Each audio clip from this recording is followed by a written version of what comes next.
Oi, Carlinha. Hoje eu vou começar logo com a música pra gente ir esperando enquanto as pessoas chegam, tá? Tá bom o som?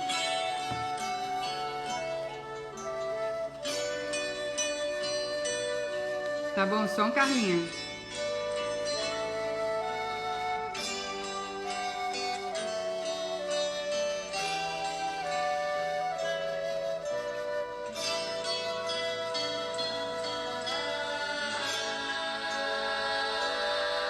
Quem sabe canta, é isso mesmo, Rafa.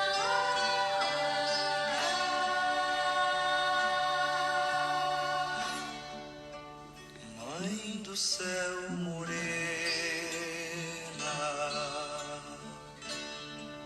Senhora da América Latina, de olhar e caridade tão divina, de cor igual à cor de tantas raças, Virgem tão serena,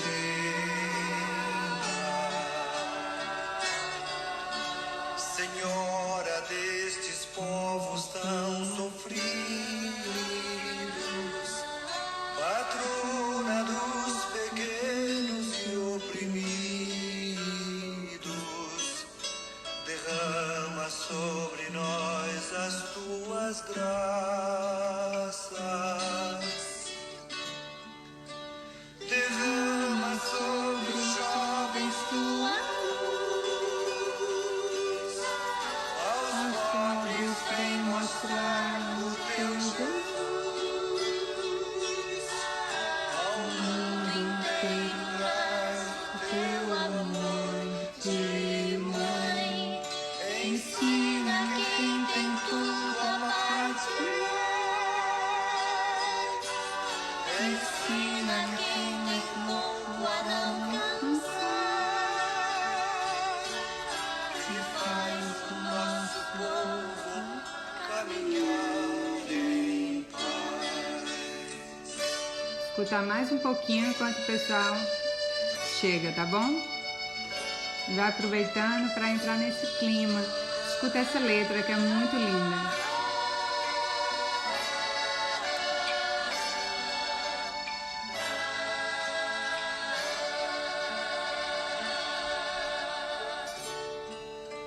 Mãe do céu morena,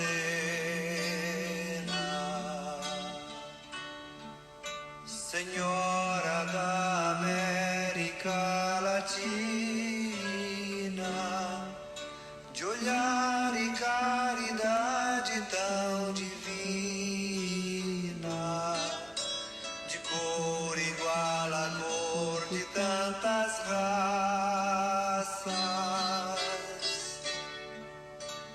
Virgem tão serena,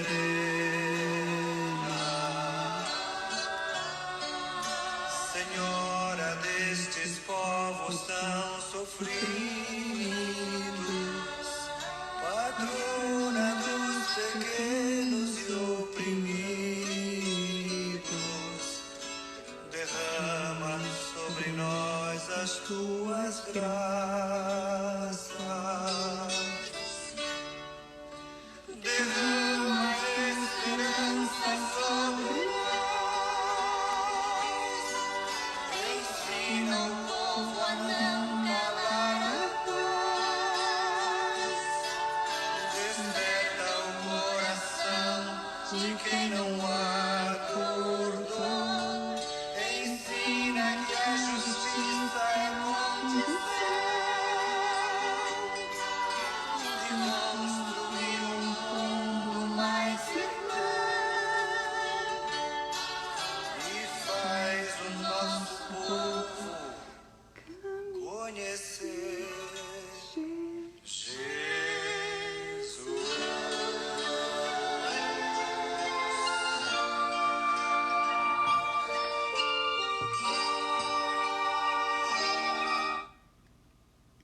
Boa tarde. Muito linda essa música, né? Eu adoro essa música e ela resume bem, né, tudo que a gente vai falar hoje aqui. Por isso que eu quis começar com ela. Né? Fala sobre Nossa Senhora de Guadalupe, que é uma das aparições que a gente vai falar aqui hoje, que é a padroeira da América Latina. E, enfim, antes de tudo, né, vamos rezar um pouquinho. Vamos rezar 3 Ave Marias, né? Rezem por mim. E vamos pedir sobre todos nós, né? O Espírito Santo, que o Espírito Santo venha me iluminar cada um de vocês também que está escutando agora, para que a gente abra os nossos corações, para que a gente possa realmente, né, estar em comunhão com o coração de Nossa Senhora. Ave Maria, cheia de graça, o Senhor é convosco. Bendita sois vós entre as mulheres, bendito é o fruto do vosso ventre, Jesus. Santa Maria, Mãe de Deus, rogai por nós, pecadores, agora e na hora da nossa morte. Amém. Ave Maria, cheia de graça, o Senhor é convosco. Bendita sois vós entre as mulheres, bendito é o fruto do vosso ventre, Jesus. Santa Maria, Mãe de Deus, rogai por nós, pecadores, agora e na hora da nossa morte. Amém. Ave Maria, cheia de graça, o Senhor é convosco. Bendita sois vós entre as mulheres, bendito é o fruto do vosso ventre, Jesus. Santa Maria, Mãe de Deus, rogai por nós, pecadores, agora e na hora da nossa morte. Amém. Em nome do Pai, do Filho, do Espírito Santo. Amém.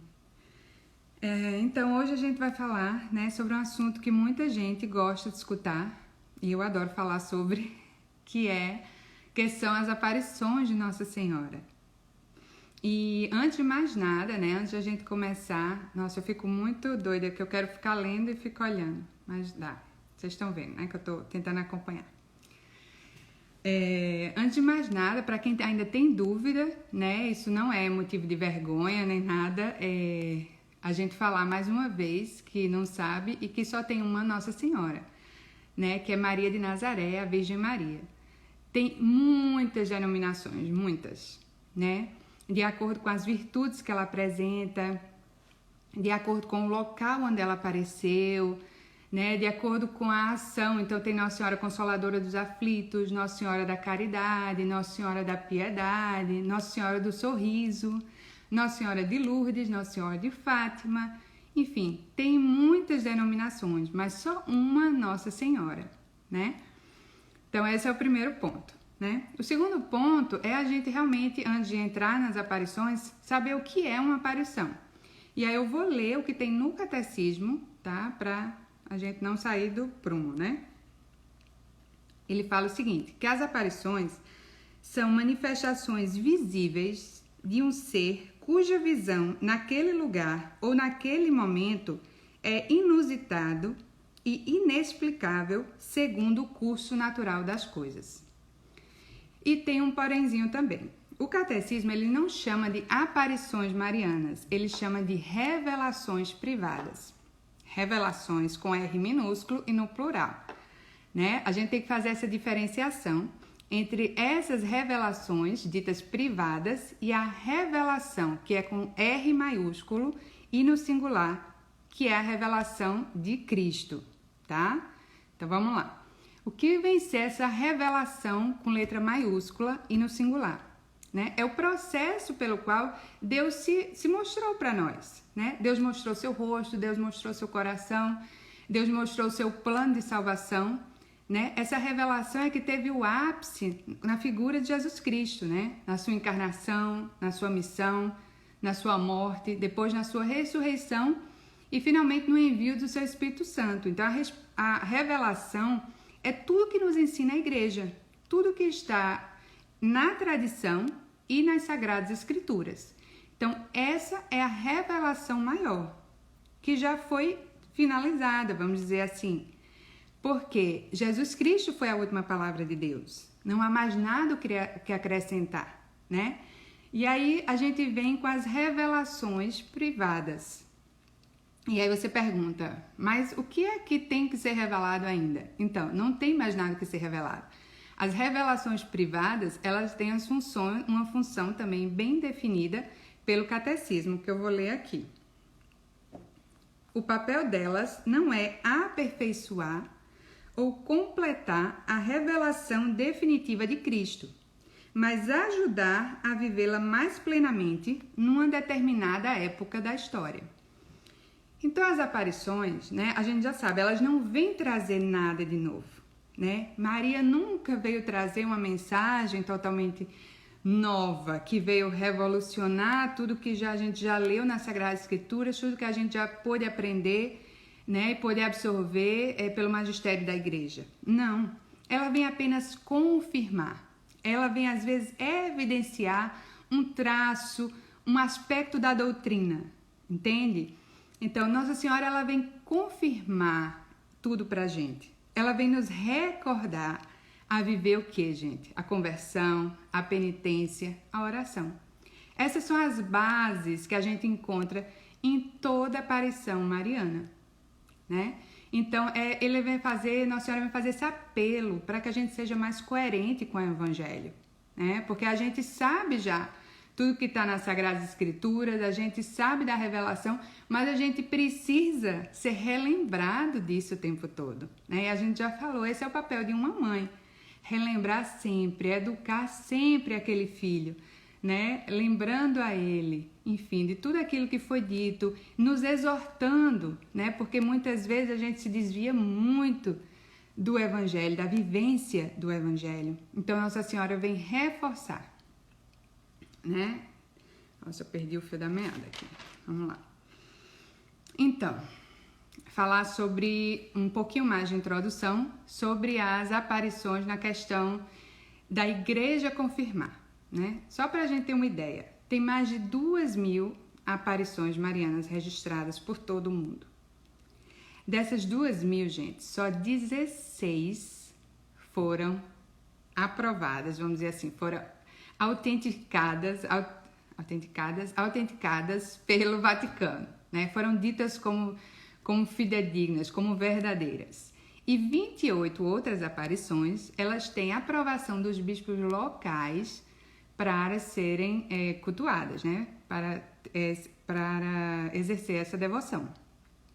Então, também é um aspecto importante, a questão dos bispos locais. E vocês vão ver no relato de muitas aparições que sempre Nossa Senhora fala isso para que ele procure, né? Para que a pessoa que recebeu a mensagem procure o bispo e fale, né?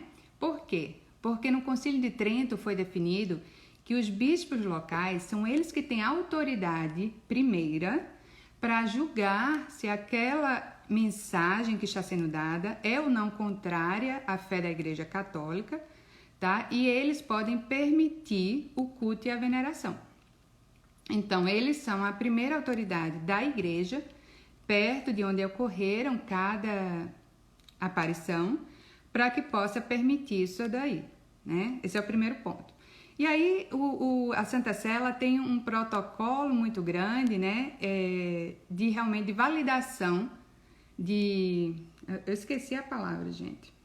Validação dessas aparições, tá? E a gente entende que tem que ser assim. A igreja tem que ser muito prudente, a igreja tem que ter cuidado, porque tem uma quantidade muito grande de aparições, né? E a gente sabe também que acreditar em tudo, acreditar em toda a devoção que aparece, também é uma falta de fé, né? Então, a igreja tem que ter esse cuidado. Então, primeiro ela vai estudar a mensagem. Essa mensagem, ela contradiz o evangelho ou não? Não, ok. Então, vamos estudar um pouco mais. Vamos olhar os videntes. Quem são os videntes? Os videntes são as pessoas que recebem as mensagens. São as pessoas escolhidas por Nossa Senhora, né, para receber a mensagem e depois propagá-la. Então, vamos olhar a vida desses videntes. Vamos olhar como esses videntes, né, se comportam. Depois, o principal é no tempo, né? O tempo é que vai dizer muita coisa. O tempo vai mostrar os frutos que virão desta aparição. Que frutos são esses? Frutos de fé, frutos de conversão, frutos em documentos, né, feitos pelos papas, frutos na vida dos leigos, dos fiéis, dos sacerdotes, de toda a igreja, né? Porque tudo que vem de Deus vai gerar frutos, né? Então a igreja espera o tempo, que é o tempo justamente que vai dizer, né? Vai mostrar, vai deixar claro se aquilo era ou não de Deus, tá? Então, só uma introdução para que a gente veja tudo isso. Uma coisa importante também, que eu não falei ainda, é que você não é obrigado, um cristão católico, ele não é obrigado a crer nas aparições, tá? Claro que a gente tem que ter atenção, porque aquilo pode ser uma manifestação verdadeira, né, de Deus, da vida dos seus santos. Então, aquilo deve ser de interesse nosso, né? As aparições que são verdadeiras, que são creditadas pela Santa Igreja. Mas o que a igreja diz, né, o catecismo diz bem direitinho, olha, no que precisa crer o fiel católico? Na revelação de Deus, encerrada com a morte do último apóstolo e transmitida pela igreja, quer por via oral, quer por escrito. Então é aquilo que eu disse, a revelação, a gente deve crer na revelação, que é a tradição e as escrituras sagradas, tá? Que é o depósito da nossa fé no magistério da Igreja Católica. Os dogmas, por exemplo, eles não são uma escolha para nós, né? Os dogmas que a gente vai abordar nos próximos encontros, eles não são uma escolha para nós, eles têm que ser cridos por nós. Mas as aparições, elas não são obrigatórias, entende? Por se tratarem de revelações privadas, não é a revelação com R. Bom, eu acho que já deu para entender, né? Eu queria fazer só essa introdução que eu acho importante para que a gente se situe, né? E, enfim, eu vou falar agora, isso foi tudo que eu estudei, falei da teoria aqui que eu estudei. Mas agora eu vou falar, se você me perguntasse, Guga, o que para você são aparições? É a forma como Nossa Senhora encontrou, né, de estar conosco, de trazer, de nos lembrar de tudo aquilo que nos falou Jesus e de uma maneira que ela se faz muito próxima a nós, sabe? Ela aparece com as características do povo que ela está visitando. Isso é muito lindo, porque ela cria essa identificação, como se ela quisesse dizer, eu sou parte de vocês, eu sou parte desse povo. E depois ela aparece na África e diz, eu sou parte desse povo também, no México. Em todos os lugares ela vai aparecendo e vai se fazendo parte. Vai dizendo, olha, eu estou aqui, eu sou tua mãe, eu sou igreja, vamos caminhar juntos, lembra disso, vamos rezar, vamos converter. Sabe, para mim aparições é isso. Em resumo, tudo que eu falei, enfim, agora eu falei o meu resumo. Então vamos lá, né, para as aparições. Como é que a gente fez aqui?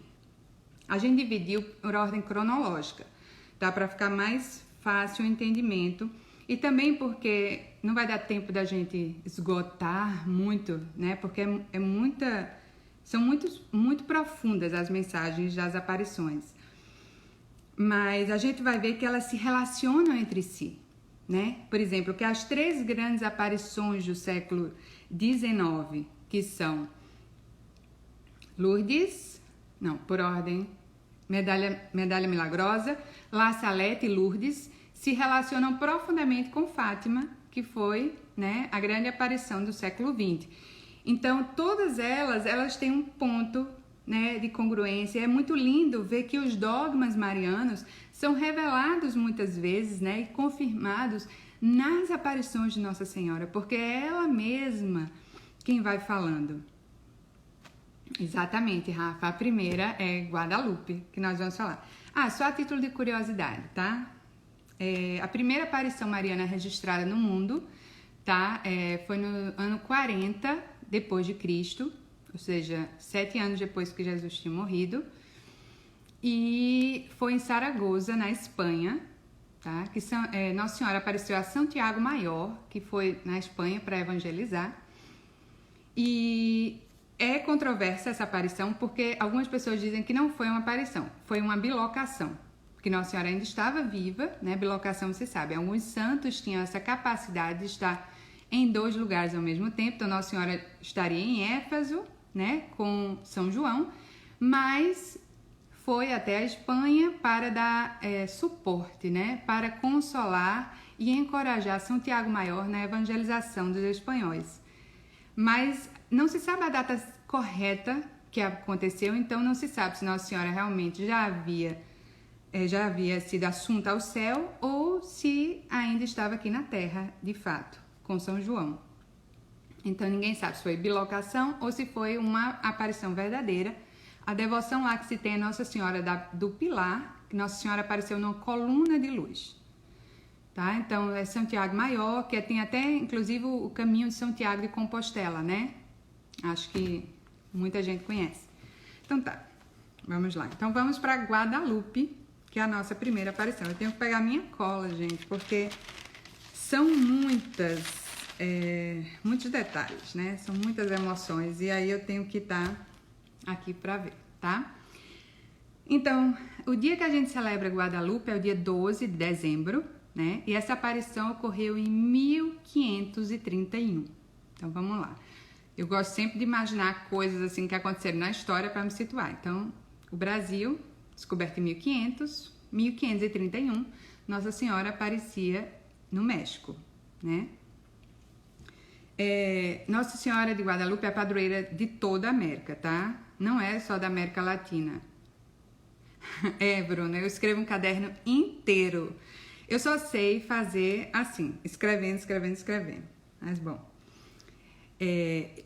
eu descobri isso hoje. Eu li, procurei outras fontes, mas tinha isso, que ela é padroeira de toda a América. Eu achava que era da América Latina. Bom, Nossa Senhora, ela aparece a um índio, né?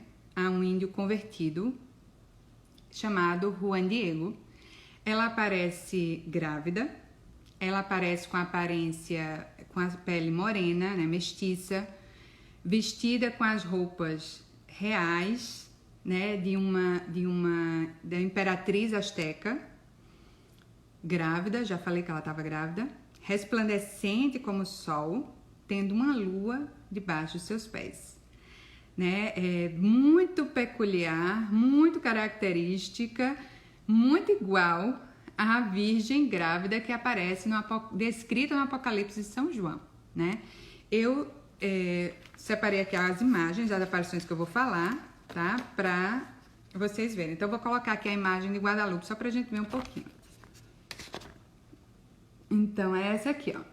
Tá vendo? Com o manto, a pele mestiça, grávida. Não sei se dá pra notar que ela tá grávida. Bom, qual era a situação do México naquela época, né? Os astecas, na época que Nossa Senhora apareceu, eles veneravam uma deusa, que era, na verdade, uma deusa monstruosa, de pedra, e que eles tinham que oferecer vidas humanas em sacrifício para essa deusa. Então, Nossa Senhora, ela vem abolir com essa cultura pagã, né? Ela vem como se ela quisesse encarnar nas Américas, né, o Evangelho de Jesus. Quisesse trazer luz a todos esses povos que viviam aqui na escuridão. Então, ela vem com isso para instaurar. E eu acho que 8 anos depois, eu tinha anotado em algum lugar desse meu caderno enorme, eu não vou achar agora. Acho que 8 anos depois, tipo, milhões de mexicanos já tinham se convertido à fé católica. Então, foi muito forte a aparição de Guadalupe e teve um movimento de conversão muito grande depois dele também, tá? Então, foi bem interessante isso daí. Então, vamos começar a historinha, né? Eu gosto de contar historinhas das aparições. A historinha começa num sábado de madrugada, tá? No dia 12 de dezembro de 1531, Juan Diego, o índio, estava indo da sua casa em direção à igreja. Então, ele estava caminhando, ele tinha que passar por um campo muito bonito, tinha pequenos montes, montanhas, e ele ia caminhando. E ele parou no meio dessa caminhada e subiu lá numa montanha e ficou escutando uns pássaros cantando. E ele ficou inebriado com aquele som, porque ele disse que era como se fosse muitos pássaros, um som lindo, sabe, assim, que ele parou por um momento e disse assim, eu acho que eu estou no céu, sabe, ele pensou isso, eu acho que eu estou no céu, escutando tudo aquilo. E aí ele escuta uma voz, eu não falei essa observação, eu vou falar.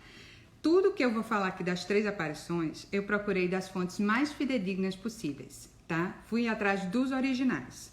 Os originais que foram redigidos, no caso das outras aparições, pelos videntes. E nessa daqui de Guadalupe, foi um relato, tá? Que chama, na língua dos astecas, que é a língua nahuatl, né?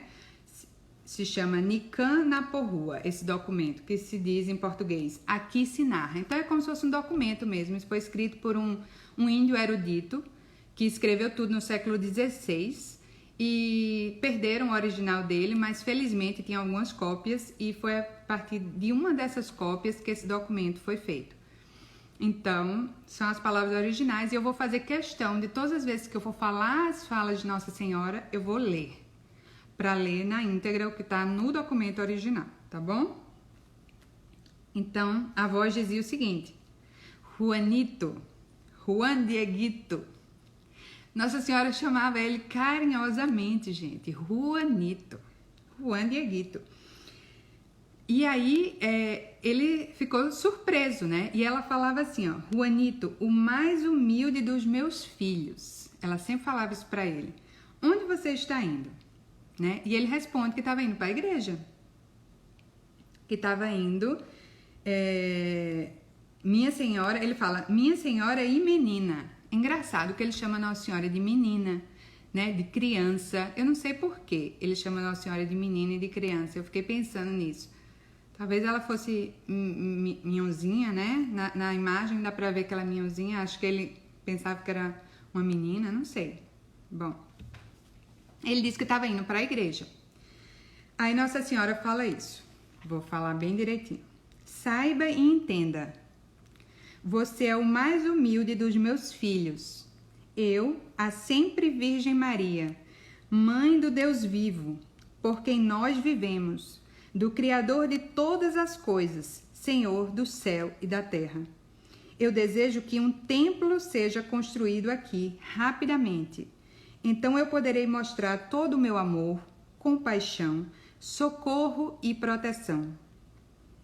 Porque eu sou vossa piedosa mãe e de todos os outros que me amam, invocam e confiam em mim. Ouço todos os seus lamentos e remedio todas as suas misérias, aflições e dores.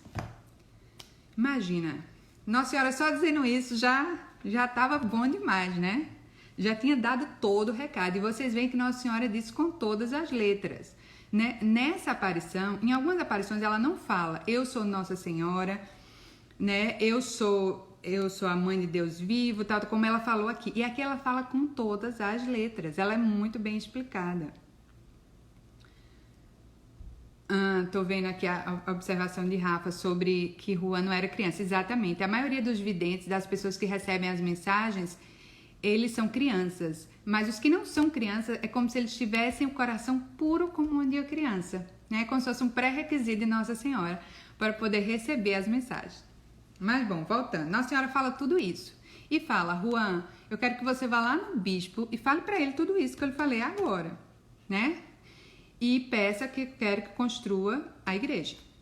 Isso era um sábado de madrugada, lembra que eu falei? Juan foi direto lá pro bispo, ficou esperando, falou com o bispo e disse, né? O bispo não acreditou nele. Aí Juan, no mesmo dia, no sábado de tarde, ele volta na montanha e diz a Nossa Senhora, né? Nossa Senhora, me desculpe, né?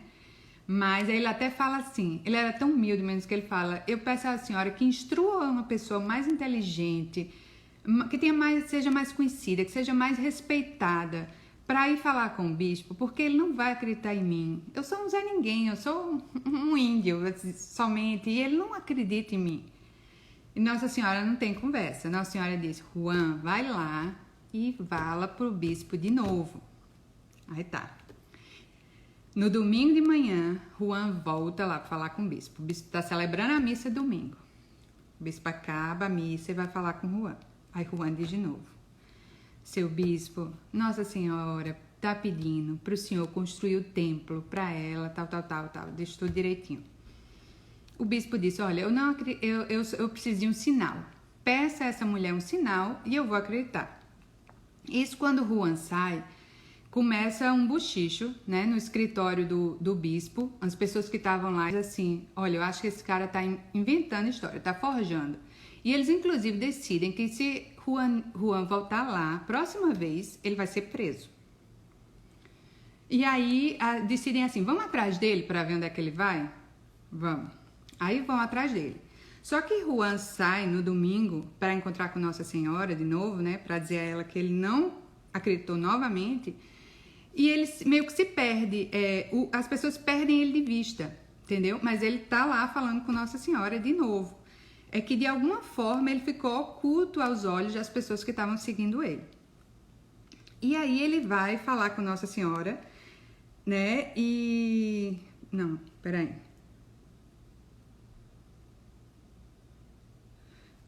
Isso. Vai falar com Nossa Senhora e Nossa Senhora diz, tudo bem, Juan. Agora eu vou lhe dar o sinal que o bispo quer. Tá certo. Aí ela disse, vem aqui amanhã. Amanhã era segunda-feira, tá, gente? Tá. Juan vai pra casa e na segunda, Juan não vai ver Nossa Senhora. Porque quando Juan acorda, o tio dele tá muito doente. É um tio que ele ama muito. E o tio dele tá muito doente, tá precisando de um médico. E aí Juan se ocupa, vai cuidar do tio, vai atrás de um médico, vai chamar. Quando é na segunda de noite... o tio disse, Juan, eu acho que eu não vou resistir, eu preciso que você vá na igreja amanhã logo cedo e chame um padre para vir, né, preparar ele, né, para a morte. E Juan disse, tá certo. Aí na segunda, Nossa Senhora tinha pedido para Juan ir lá ver ela, ele não foi. Na terça, Juan vai bem cedo para a igreja de novo, pelo mesmo caminho que ele sempre ia, né, para chamar o padre. Só que ele pensa, eita, se eu subir ali na montanha, Nossa Senhora vai estar lá e ela vai querer falar comigo e eu vou me atrasar para ir ver o sacerdote. Olha a ingenuidade de Juan, né? E aí ele vai por outro caminho, ele tenta se esconder, se esquivar de Nossa Senhora.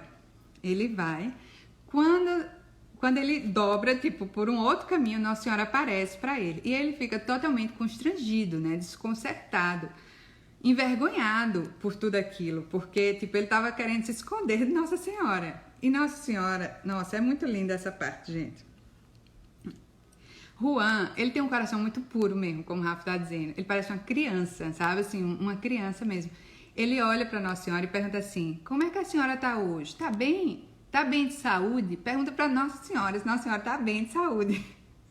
Aí ele ainda diz, olha, eu não vim ontem, né? Porque eu tive que cuidar do meu tio. E agora eu peço desculpa, mas eu não posso conversar com a senhora. Porque eu tô indo cuidar do meu tio e explica tudo, né? E Nossa Senhora só escuta, tipo, escutando tudo que ele diz, tudo que ele tá falando, e aí ela diz, né?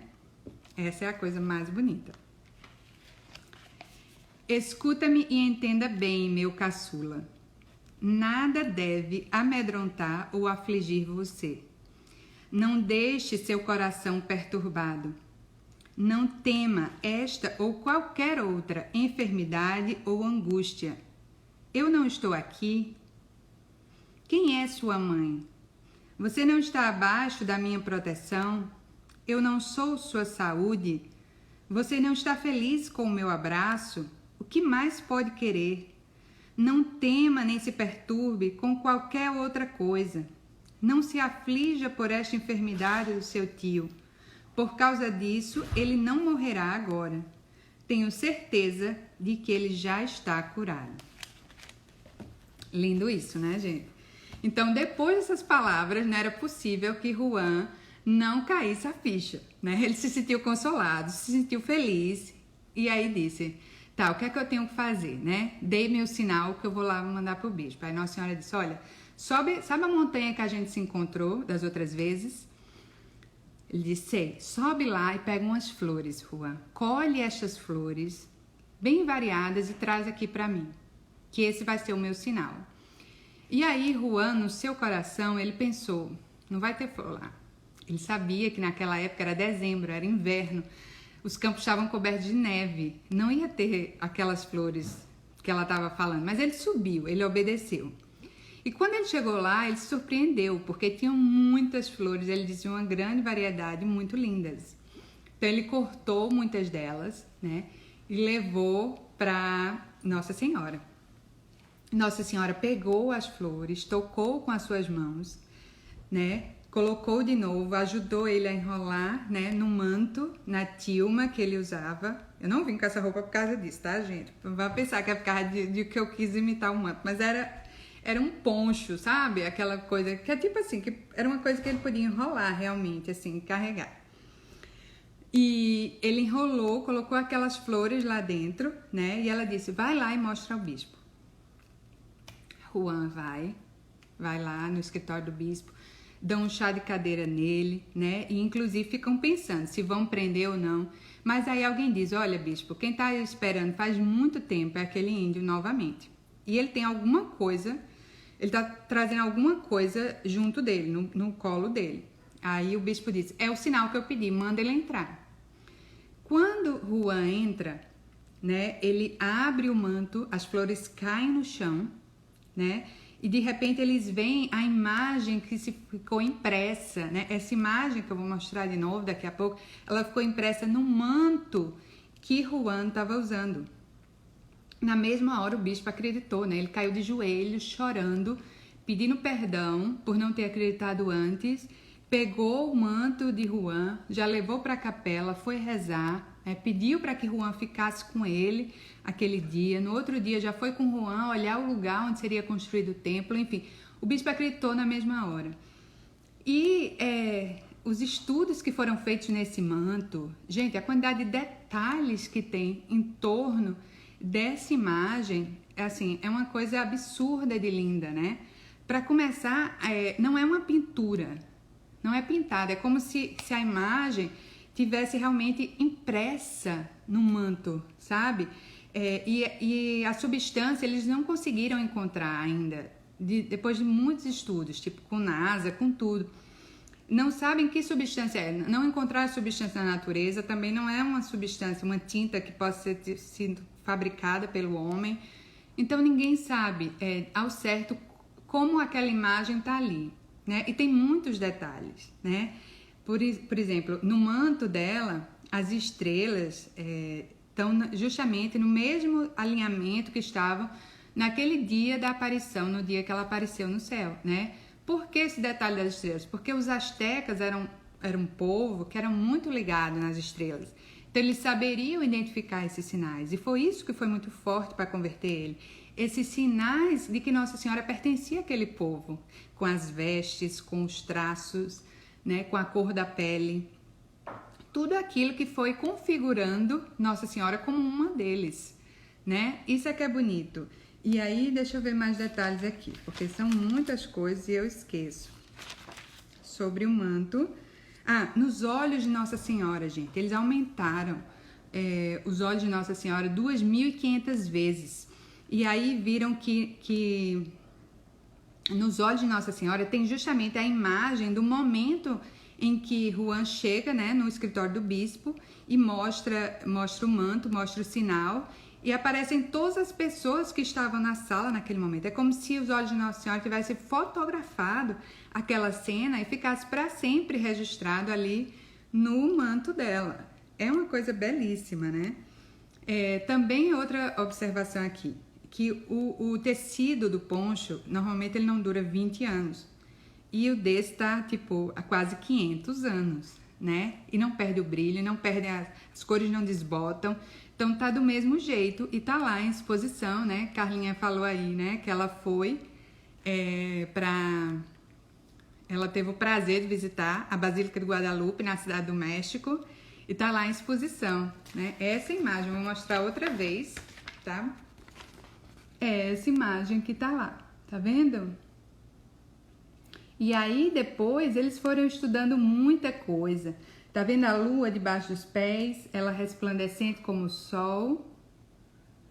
Tem muitos outros sinais nessa imagem, né? Que foram sendo analisados, né? Com o passar do tempo. Eles, cada dia que se debruçam mais, encontram mais coisas. Mas também, gente, é isso que eu falei. Eu falei somente isso aqui, por quê? Porque é isso que está no documento original e nas fontes mais fidedignas que eu encontrei, tá? Porque também tem muita coisa que falam sobre as aparições de Nossa Senhora, muita coisa que tem na internet hoje que não é verdadeira. Então a gente tem que discernir muito bem e separar, tá? Porque às vezes as pessoas gostam de fazer um sensacionalismo, né, para atrair, né, milhares de pessoas e devoções, mas se perde o essencial, né? E a mensagem, como Carlinha está dizendo aí, é tão bonita, é bonita mesmo. É Nossa Senhora que veio visitar esse povo, veio resgatar, né, de uma vida completamente pagã, né, e veio trazer a luz. E nossa, e eu acho que principalmente a América Latina, né, tem isso tão forte, esse amor por Nossa Senhora tão arraigado, né? Isso é tão bonito e eu acho que devemos muito a Nossa Senhora de Guadalupe por isso, né? Então essa é a história de Guadalupe. Eu sempre gosto de contar também a história do vidente, né? A gente infelizmente não tem muitos dados sobre Juan Diego, mas só se sabe que ele morreu 17 anos depois da aparição e que ele foi canonizado em 2002 pelo Papa João Paulo II, né? A maioria dos videntes, inclusive, aí é que a gente fala a prudência da igreja em ver também a vida desses videntes. A maioria deles acaba sendo canonizado, porque realmente vivem uma vida santa e a gente vê e pode confiar que aquela aparição foi verdadeira, né? Que produziu frutos tão profundos, primeiro na vida daquele que recebeu a mensagem, depois na nossa vida também, que recebemos e atualizamos essa mensagem, né? Então essa foi nossa primeira aparição. Tô indo aqui no meu livro, né, Bruno? Procurando a próxima. Agora nós vamos para Paris, França, na Rue de Bac, né, para falar da aparição de Nossa Senhora das Graças, mas que ficou muito conhecida como Nossa Senhora da Medalha Milagrosa, né? Então, o dia que nós comemoramos essa aparição, né, é no dia 27 de novembro e ocorreu em 1830. Então, a gente saiu de 1531, foi para 1830, 300 anos depois, tá bom?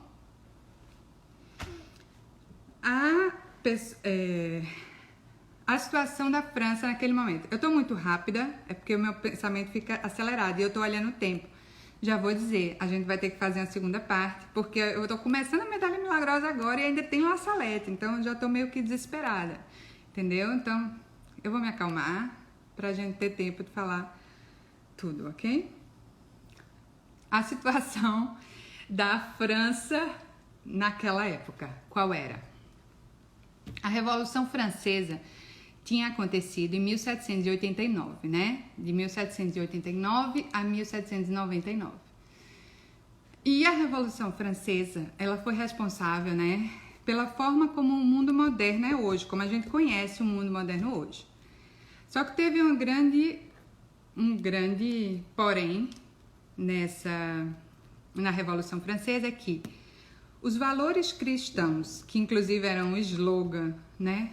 O slogan, não sei se é slogan que se fala, da Revolução Francesa, que era égalité, liberté e fraternité, em francês, igualdade, fraternidade e liberdade, que são valores cristãos, foram totalmente deturpados durante a Revolução Francesa. Como Nossa Senhora mesma disse, né, na aparição da Medalha Milagrosa, são tempos maus, né? Ela fala, os tempos serão maus. Isso é muito forte. Então, Nossa Senhora surge nesse momento na França para ajudar, para avisar, né, para estar junto conosco nesses tempos que ela sabia que seriam maus, tá? Então, ela queria estar junto dos seus filhos novamente. Vamos falar de Santa Catarina Labouré, né? Catarina Labouré, que depois a gente vai falar que ela virou santa. Catarina Labouré, né, foi uma menina muito simples, uma menina que ficou órfã muito cedo, né, na vida. E ela, no dia que ela ficou órfã, ela pegou uma imagenzinha de Nossa Senhora que ela tinha em casa, olhou para ela e disse assim: de hoje em diante, você vai ser a minha mãe. né? Então ela se entregou a Nossa Senhora desde pequena. Enfim, um dia Catarina Labourret teve um sonho. Ela sonhou com um padre velho que ficava chamando ela no sonho. E ela não ia até ele. Aí, no sonho, ela ia visitar uma pessoa que estava doente. Quando chegava lá, de novo, aparecia esse padre velho na casa da pessoa, no sonho dela. Isso tudo, tá, gente? Que ela tinha de visitar. E o padre velho dizia assim: olha, você fugiu de mim, mas eu quero te dizer que você tem uma missão muito importante. Tá bom. Ela teve esse sonho, passou. Depois ela foi visitar a irmã dela. A irmã dela tinha entrado para... Deixa eu ver o nome da congregação para não errar aqui. Filha da Caridade, né? Ela tinha entrado nessa congregação. E aí Catarina foi visitar a irmã dela no convento. Quando ela chega no convento, ela vê um quadro e fica abismada, porque era o padre velho que apareceu no sonho dela, que era São Vicente de Paula, né? Era o fundador daquela congregação. E aí ela percebe, né? Ela realiza... Não, realiza a tradução em inglês que eu fiz. Ela percebe que ela precisa entrar no convento, que era um sinal, né? De que Deus estava dizendo a ela o que ela teria que fazer. E aí, com 24 anos, ela entra para esse convento, tá? Então, ela vai como noviça e fica justamente na Rue de Bac. É importante falar, antes de começar a falar sobre a aparição, que Catarina Labourret, ela já tinha uma vida espiritual bem profunda, tá? Ela viu por 3 vezes o coração de São Vicente fora do corpo dele, levitando. Ela via Jesus toda vez na Eucaristia, sabe? Ela disse que olhava a hóstia quando ia comungar e era como se a hóstia fosse transparente e ela via a figura de Cristo lá. E ela via muito, ela fala, que via Cristo destronado, como se Cristo não fosse mais o rei do mundo. E ela falava isso para o padre que confessava a ela, e o padre só tolhia ela. Dizia a ela que pare com essas imaginações, né? Repreendia severamente ela e ela se calava. Mas enfim, daí você já vê que ela já tinha muita coisa dentro dela, né? E aí ela botou na cabeça que queria ver Nossa Senhora. Ela quis ver Nossa Senhora. É engraçado, porque eu acho que é uma das poucas aparições que realmente a pessoa que recebe, ela quer, intencionalmente, porque as outras Nossa Senhora aparece, né, ele sem esperar. E ela queria ver Nossa Senhora, né?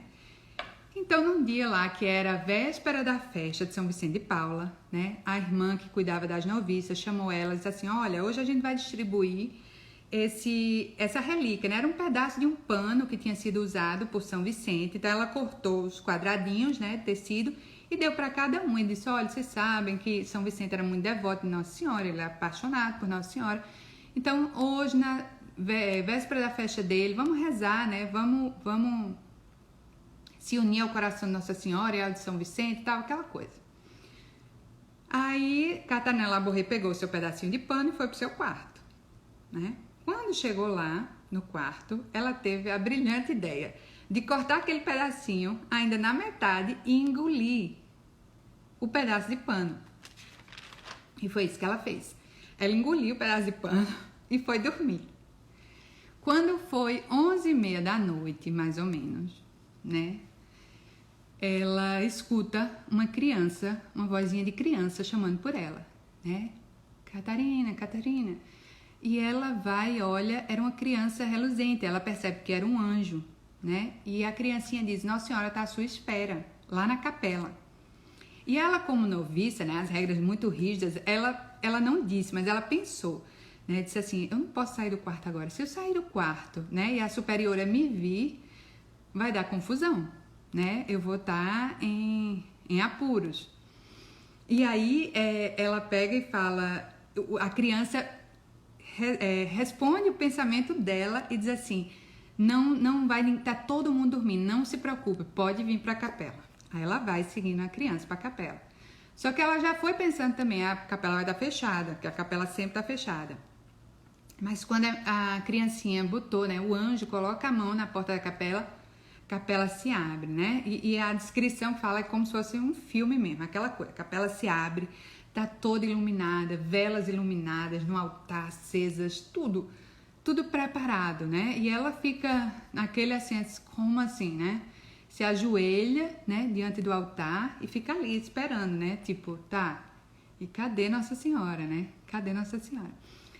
E aí o anjo diz, né? Eis a Santa Virgem. E ela olha para o lado e ela vê Nossa Senhora sentada numa cadeira assim do lado do altar. Ah, importante, uma coisa que eu esqueci. Ela escuta, antes do anjo dizer, o barulho da saia de seda de Nossa Senhora. Sabe? Toda vez que Nossa Senhora chegava, ela apareceu outras vezes para Santa Catarina e ela escutava... sabe o barulhinho da seda quando tá, tipo, quando você anda uma na outra assim? Ela escutava, olha que sutileza. E aí o anjo fala, eis a Santa Virgem. E aí Santa Catarina, ela se ajoelha diante de Nossa Senhora, põe as mãos assim no colo de Nossa Senhora, né? E fica escutando o que ela tem a dizer. Peraí que eu me perdi. Nossa Senhora, ela diz tudo, ela vai preparando Santa Catarina, tá? Então ela é bem didática com ela. Ela diz, olha, vai acontecer isso, não vão acreditar em você. O seu confessor vai ser um grande empecilho. Então ela dá todas as dicas a Santa Catarina para Santa Catarina falar com o confessor dela. É como se ela, tipo assim, fosse passo a passo instruindo realmente, né, para que ele pudesse acreditar nela e a mensagem dela pudesse ser propagada. E aí ela dá um trunfo a Catarina que ele ia acreditar. Naquele tempo a França estava vivendo paz. Então ninguém estava esperando que ocorressem mudanças, né, com o rei, nada. E Nossa Senhora diz, olha, o rei vai ser destronado, o rei da França vai ser destronado. E Santa Catarina mesmo ficou sem saber, né, se seria ou não. Mas aí dias depois que Nossa Senhora apareceu, o rei, então Carlos X, foi destronado. E aí foi uma das grandes coisas, né, que fez o confessor acreditar nas palavras de Santa Catarina. Tudo que Nossa Senhora já estava orquestrando passo a passo, né? E aí eu vou ler novamente eu fiz questão de ler cada vez que Nossa Senhora mesmo fala, para não serem as minhas palavras, mas as palavras dela, tá? Bruno tá dizendo que foi a única aparição em que Nossa Senhora se deixou tocar. Agora eu tô pensando, Bruno, eu acho que foi mesmo, que ela colocou as mãos no colo, né? Tô pensando em todas aqui na minha cabeça. Rapidamente, eu acho que talvez tenha sido mesmo. Bonito isso, né? Então, Nossa Senhora fala o seguinte para Santa Catarina. O mundo inteiro será revirado ao avesso por muitos males. Mas venha ao pé deste altar. Aqui as graças serão derramadas sobre todos que pedirem com confiança, grandes e pequenos. Ou seja, aos grandes e aos pequenos, todos, venham ao pé deste altar que eu derramarei graças sobre vocês, né? Chegarão grandes males. As pessoas pensarão que está tudo perdido. Lá eu estarei convosco. Muito linda também essa mensagem, né? E aí, hoje a igreja entende que ao pé deste altar, não é só o altarzinho, né, que fica lá na igreja da Rue de Bac, na França, mas é nos sacrários do mundo inteiro, né? Vem ao pé deste altar, vem ao pé do altar onde Jesus está, Jesus vivo está lá exposto, né? E eu derramarei graça sobre vocês. É essa a mensagem, né, de Nossa Senhora das Graças. E aí ela aparece uma segunda vez para Santa Catarina, que é justamente a aparição que ela vai revelar a medalha, né? Vamos saber a história da medalha. Enfim, dessa vez as irmãs estão todas rezando na capela, Catarina está com elas, tá? E no meio lá da oração tinha um quadro de São José na capela e na frente do quadro Nossa Senhora aparece. E Santa Catarina consegue ver e escutar tudo lá, enquanto as irmãs não viam nem escutavam nada. Eu tô tensa aqui, gente, porque eu tô olhando o tempo já, tá? Eu fico com medo que acabe de vez e eu não grave, que nem aconteceu da outra vez. Então, acho que eu vou terminar essa, que já deve estar muito perto de acabar. E a gente começa a outra, pode ser?